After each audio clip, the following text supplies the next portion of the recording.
Hello and welcome back to Tommy's Top Shelf Comics. I'm Tommy, joined by Murphy. Hello. We're back with this week's Another week. top five comics for the week of February 28th, 2024. These comics were last week's comics, next week's comics, but now it is next week from last week, so we're here to talk about this week's top five comics. Starting off with number 5, Spider-Punk, Arms Race. Encore. You wanted more. In a world without Norman Osborn, Spider-Punk reigns. This ain't no victory lap, though, as Hobie Brown and team try to rebuild society. Justin Hammer and Dr. Otto Octavius have other plans, like introducing the world to the spider-slaying Sentinels. Cody Ziegler and Justin Mason reunite to bring the Brooklyn Boy back with the whole crew you know and love. Grab your boots, your instruments, your amps, and let's go. I like that Cody Ziegler is on just so many Spider-Man books. Yeah, it adds some He's like they're just like, hey, do you want to do the angsty side Spider-Man? And he's like, yeah, for sure. Yeah, I can do that. This character has picked up a lot of popularity too. Spider-Punk was one of the best parts of the last Spider-Verse movie, right? In my opinion, I thought he was hilarious. So I'm glad he's getting more solo stories. Yeah, there's some cool variant covers too. Oh yeah, I like that 1 in 100. Clayton Crane's got one. He has. I feel like he hasn't had a variant in a while. Yeah. But no, I like Cody Ziegler a lot. His writing's great. I think it'll be a fun book to read. Absolutely. But moving on to our gigantic number 4. Giant size, fantastic number 4. As our number 4. Imperious Rex. Namor is imprisoned, serving out his sentence as the disgraced king of Atlantis. So when a new yet ancient threat arises from the sea, who better to leap into the fray than Marvel's first family, the Fantastic Four? Writer Fabian Nicieza and artist Creasley join forces for I've giant never seen size, a name with 3 E's. 3 E's. Creees. Lee joins forces for a giant-sized deep dive into some of Atlantis' most dangerous history and the present that can scarcely hope to contain it. Plus, includes a reprinting of Fantastic Four number 33, a classic issue from Stan Lee and Jack Kirby, featuring betrayal, action, and high drama in the Atlantean Sea. There we go. Giant size Fantastic Four. Hey, it's gonna have some sort of first appearance, seemingly, of this ancient Atlantean evil. Could be. Now I do love a Namor Fantastic Four story. Oh, it's very classic. Where he's just like hitting on Sue Storm the whole time. he's like, come on. Leave Reed, it's fine. It's fine. But what else is fine is our number 3, Miles Morales Spider-Man number 17. Another Cody Ziegler. Another Cody Ziegler. Another Spider, too. Another Spider. Fallout from gang war. Spider-Man needs rest. New York City needs to heal, but the most dangerous supervillain in Spidey's history needs Miles Morales to die. The gauntlet is thrown, and the events of this issue set up the explosive Miles Morales number 300 next month. Hey, we're getting close to a big milestone, so this is probably going to be something. Yeah.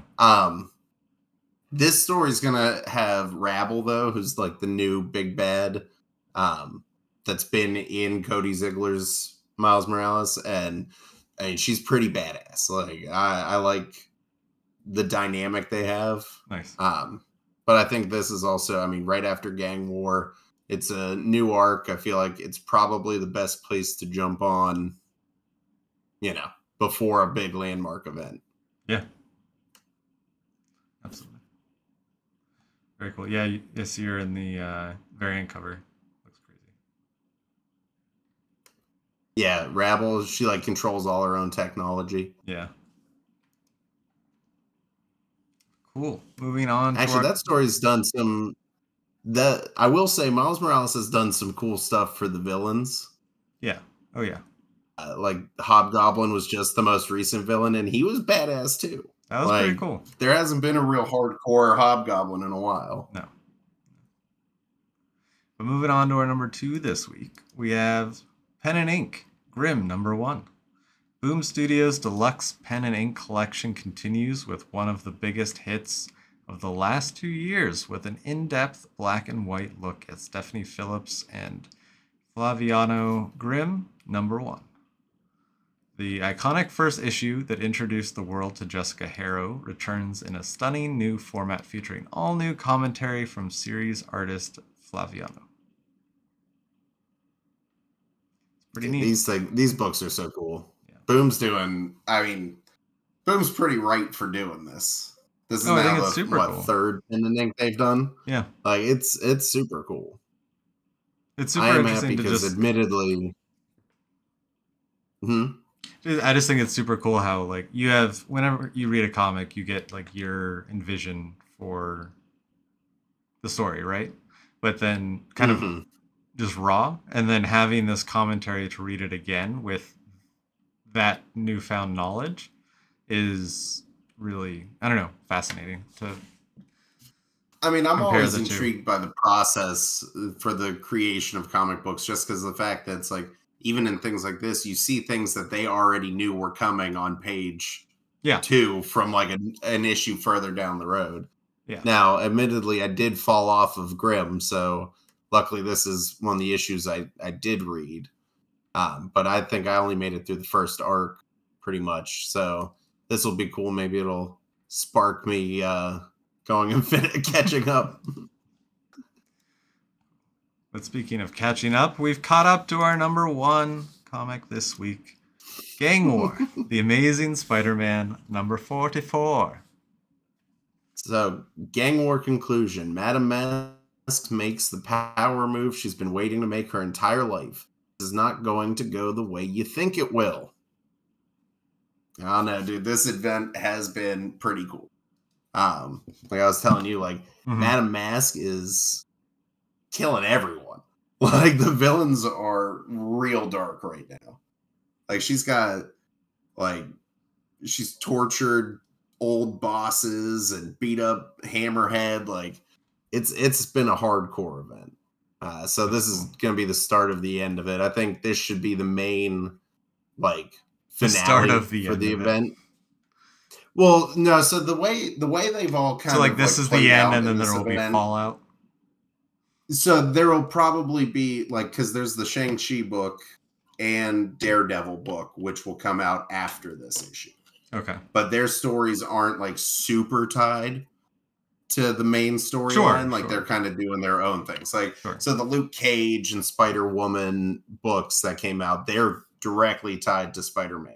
Right. But then, and Miles Morales, but then those other 2 books are coming out after it. It'll probably be a little bit of fallout, but this should be the actual conclusion of the war itself. Nice. But I've just really liked this event a lot, and even the side stories, like the Shang-Chi book. I haven't read the Shang-Chi book in a long time, and never really it kept up with it. But this one made me really interested in the series in general. Nice. I mean, that's what these events are meant to do, right?